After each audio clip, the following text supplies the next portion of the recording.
Hi, this is Sarit Switzer, and welcome to the It Is Taught podcast, a podcast devoted to the teachings of Rabbi Shneur Zalman of Liadi as recorded in his most famous work, the Tanya. My hope for this show is to make these teachings accessible and relatable to the average person, regardless of prior Jewish education or affiliation. The episodes follow the prescribed daily study portions and are meant to serve as practical lessons in how to live your life as your true self and develop an authentic and powerful relationship with your Creator. I have personally experienced the effects the study of this work has had on me, and I'm excited to share what I can of this knowledge with you. So please join me on this journey of learning, self-growth, and connection with your source.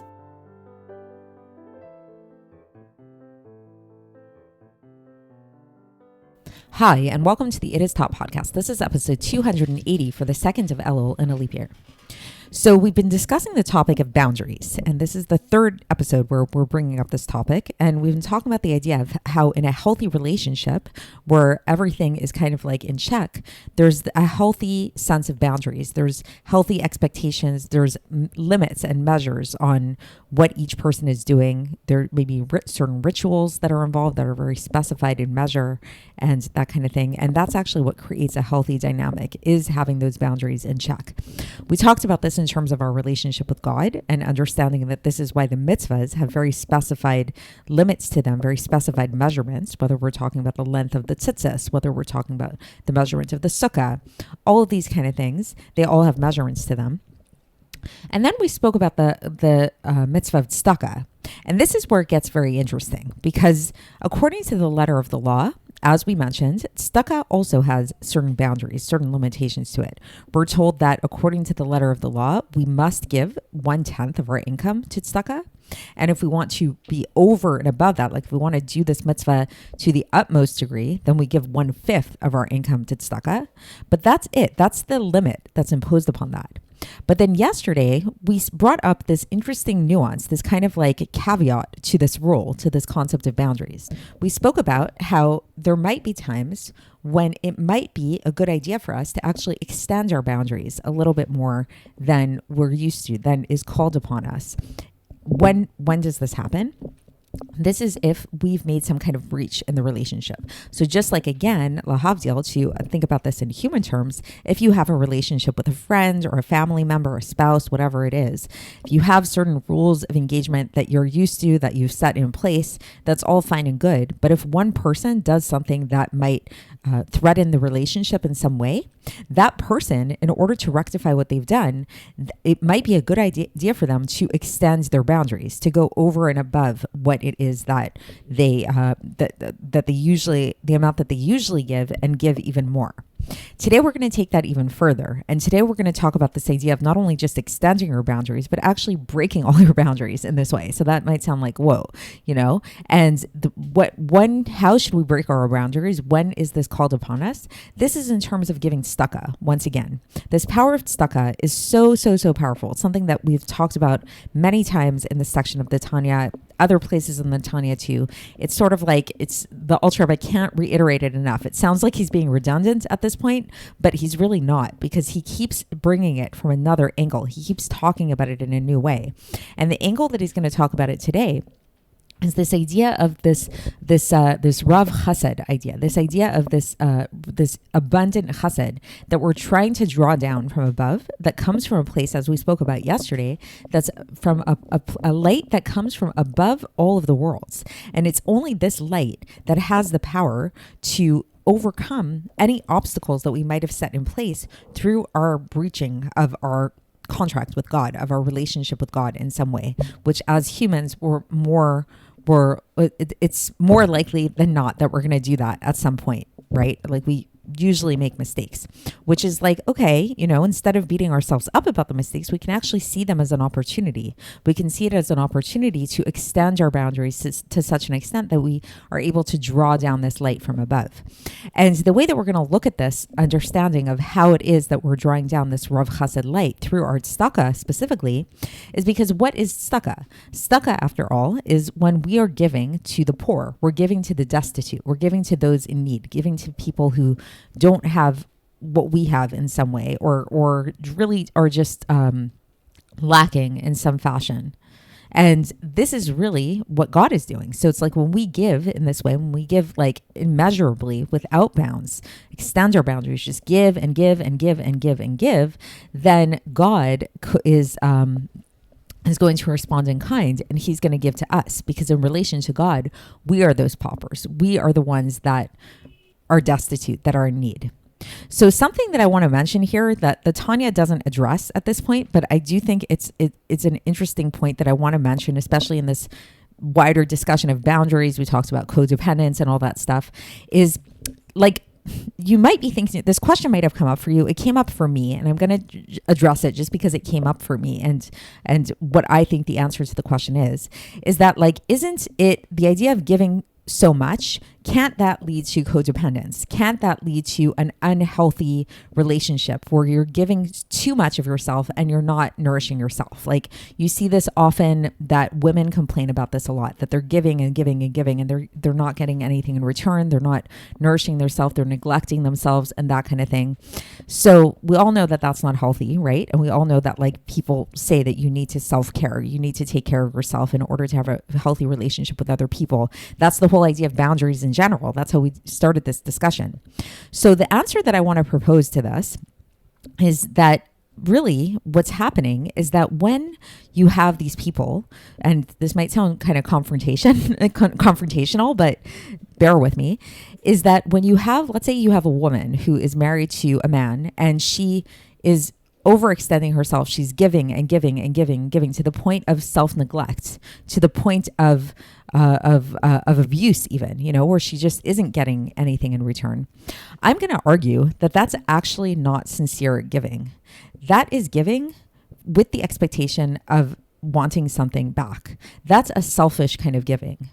That is like, she's giving because she's expecting love. She's expecting something in return. Or maybe it's even that her ego is bound up in the idea of giving. She thinks of herself as a giving person. And so instead of channeling her ego into taking care of herself, which is part of what God asks of us as well, she instead makes her whole identity be about giving. And it becomes this kind of like magnanimity, that she feels so good about herself that she's giving and giving and giving to the point that she can't give anymore. And then she's spent, and then she's like, oh my gosh, what did I do? And she feels really resentful about the whole thing. So that type of giving, I believe, is not the type of giving that the Alter Rebbe is talking about here in the Tanya. I think that the giving that the Alter Rebbe is discussing here is a much more selfless type of giving. It's not about giving with the expectation of getting something in return. It's not about giving because that's your identity and that is how you feel full and good as a person. It's giving because you recognize the fact that you're imperfect. It's giving from a place of humility, and it's giving from a place of recognizing that there's a God, and that God is all about chesed. God is all about giving, and we want to emulate God. And we recognize that when we did something that went against his will, this obstructed the natural influx of God's light that wants to come down into this world. And through that, this makes us very humble, and this makes us recognize our misdeeds, and it makes us recognize what we've done, and it makes us want to rectify it. And that's why we're going to want to give, is because it's we want to channel God's light. We want to make vessels for God's light to come into the world. And what I'd argue here is that type of giving can never be too much. That type of giving can never leave a person feeling spent or neglected or anything like that, because it's giving from a place that's more from there isn't a compromise in the self. There isn't. It's not coming from this like selfish place. It's coming from a selfless place. It's coming from a place of altruism. It's more altruistic.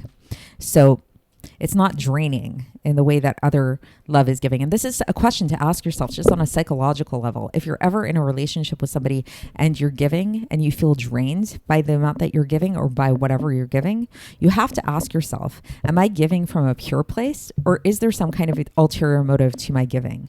If you feel drained, there's a good chance that there's an ulterior motive, because true altruistic giving is not draining. It's actually energizing. It's invigorating. So that being said, so let's get into the text today and see how the Alter Rebbe explains all of this. And again, for context, we're still in the middle of Epistle 10 of Iggeres HaKodesh. And so the Alter Rebbe begins and he says that, okay, the main idea of tshuva comes from the heart, right? We spoke about this at length in the Iggeres HaTshuva, which was the part of Tanya that came right before this. And so the whole idea of tshuva is the idea of repentance, we call it in English, even though it's not a perfect translation, is that you want to, you regret from the depths of your heart. And this regret causes it corresponds to the depths of the supernal light. And then so it's like when we do tshuva, it's coming from an internal place inside of us. So we spoke about this, remember, in Iggeres HaTshuva, that people make the mistake that fasting is a type of tshuva, or inflicting wounds upon yourself and self-flagellation, all of that stuff is tshuva. And we said, no, the whole thing with tshuva is literally just regret what you did in the past and resolve to do better in the future. That's what tshuva is. However, says the Alter Rebbe, in order to draw down this light that we're connecting to when we do this tshuva with our heart, in order to draw it down into the world, into the higher worlds and the lower worlds as well, there needs to be an arousal from below, a true arousal from below, and a sarusa dilatata, in a way of action. So it's like, great, you feel it in your heart, that's great. But now we need to actually ground it in action. How do we do that? What is this action? This is the action of tzedakah and chesed, without any measurements, without any limitation at all. Just like a person influences rav chesed, like a great chesed, an abundant chesed. So when we look at the word chesed now, the Alter Rebbe shows us, this is very interesting, we see that the word chesed is made up of three letters, chet, samech, and dalid. So now when we look at the first two letters of that, chet and samech, it spells out chas, which means he pities, and dalid means he who has not. So interesting, the word chesed actually means he pities he who has not. That's what the word literally means if you break it down in that way. Meaning to say that when we do chesed to another person, we're giving to a person who does not have, who is destitute, who's lacking in some way, right? Which makes sense, common sense, right?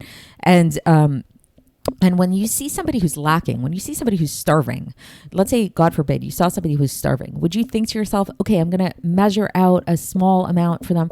You're going to feed them like until they're not hungry anymore. You're going to just keep feeding them. You're not going to be thinking about like the limits of how much you can give to them. If you see that they really need this nourishment, this food, chances are you're going to give to them in an unlimited degree. So the same way, when we tap into this energy that we have to give to the destitute in this unlimited measure, so too, then God will come and God will inflate his light, he will suffuse his light and his goodness in a way of supernal chesed, which is called Rav Chesed. This is this great chesed, this higher level of chesed. Remember in the 2 episodes ago, we spoke about the difference between chesed shel olam, chesed olam, the worldly chesed, and then there's Rav Chesed, which comes from a higher place than the world. And this is coming from a place which we stimulate when we tap into our great chesed of this infinite giving. And this Rav Chesed, this will shine forth in a way that is also unlimited and without measure to all of the worlds, to the worlds, the higher worlds and to the lower worlds. Why? Because these worlds are considered as if dalit, as if they're nothing in comparison to him. So just like we see that starving man on the street, that we see, wow, he's like the dalit, like this pauper, this impoverished person who has nothing. That's how God sees the worlds. God realizes that the worlds have nothing in comparison to him. They're all dependent on him. Just like the person on the street has no food except for you, or your children. You have a baby. That baby is 100% dependent on you. They're totally. It's you're at their mercy. So same thing. We are at Hashem's mercy. We have nothing of our own because everything is in comparison to God is like nothing. And so this is why all of the blemishes that a person causes through their sins above in the higher worlds or in the lower worlds, this is able to rectify all of these blemishes. And so now we can understand this teaching that comes from Mishlei, chapter 21, verse 3, where it says, that God prefers tzedakah and justice over offering. So there's something about tzedakah that, yes, back in the times of the temple, giving korbanos, giving sacrifices was a big thing, right? But God actually prefers tzedakah to korbanos. Why? Because the korbanos all had a limited measure to them. There was like a specific amount of how much to give each animal when and all of that, which is not the case with tzedakah. So tzedakah, there's no limit. You can give tzedakah, you can dispense, you can spread it, is the word in Hebrew, without any limitation in order to rectify a person's sins. And so now the Alter Rebbe addresses this teaching that we know, that this idea that we spoke about already. And the origin of it comes from the Gemara in Ketuvot, page 50a, where it says, that a person who's giving charity should not waste, is the word in Hebrew, should not waste more than a fifth of their income. So the Alter Rebbe says, yes, that's a real teaching, but that only is referring to somebody who did not sin, or somebody who actually was able to rectify their sins through different self-mortifications and fasts and those kind of things that are able to rectify sins. The details of that we spoke about in Iggeres HaKodesh, in the previous part of the Tanya. But somebody who still needs rectification in their soul, then we know that the healing of the soul is not any less of a priority than the healing of the body, right? So it's like if you, God forbid, if somebody is God forbid, has something in their body that needs to be healed, money is no object. You pay as much as you need to in order to fix whatever it is that you need to fix in your body. So all the more so when it comes to your soul, right? If you know that you made some kind of mistake, you made some kind of blemish in your soul, of course you're going to spend whatever it takes in order to fix that blemish in your soul. So this is why this limitation of a fifth of your income actually doesn't apply, says the Alter Rebbe, when it comes to somebody who sinned and didn't rectify their sins properly. And then the Alter Rebbe concludes this here with a citation from Iyov, chapter 2, verse 4, where it says, V'chol asher leish yiten ba'ad nafsho. And so, which means whatever a man has, he will give on behalf of his soul. So this is sort of like a counter argument. If, let's say, you were having a debate with somebody who is arguing that you can only give up to a fifth of your income, the Alter Rebbe counters this with this citation from Job, that it's like when it comes to your soul, then give whatever you have. There's no limit to it at all. So that's the end of the section. And so just to recap, again, the main basic message is just to give lots of tzedakah. Don't worry about the limitations on it. Don't worry about measurements, only giving a fifth of it or whatever. Give and give and give and give. And think about this not in terms of neglecting yourself, God forbid, but give in an altruistic way. Give in a way that is truly just real. And by the way, giving, yes, Alter Rebbe is talking about money a lot here, but giving can also be with other things too. Giving can be with your time, with your energy, visiting people who want you to visit them, reaching out to friends, visiting sick people, doing volunteer work, whatever it is. Even smiling at somebody on the street can be an act of chesed. Saying hi to your neighbor, all of these things. There's so many ways that we can do chesed in this world, and you can be creative about it. And that's the idea. It's just like your whole life should really just be about chesed. That's the basic bottom line. So that's it for today, and we will continue with this epistle tomorrow, and we're going to actually conclude this epistle tomorrow, and I will speak to you then. Thanks for listening to the It Is Taught podcast, hosted by Sarit Switzer. This podcast is dedicated in loving memory of my maternal grandfather, Avraham Yitzchak ben Binyamin HaKohen of blessed memory. Music by Shoshana. If you enjoyed this episode and would like to support the show, please share it with others and subscribe on YouTube, Apple iTunes, Spotify, or wherever you listen to podcasts. And make sure to leave us a 5-star review. To find out more about the It Is Taught project, including more information on my soon-to-be published book, please visit our website, itistaught.com. To catch the latest from me, follow me on Facebook, Instagram, and Twitter. Looking forward to speaking with you tomorrow, and until then, have a great day.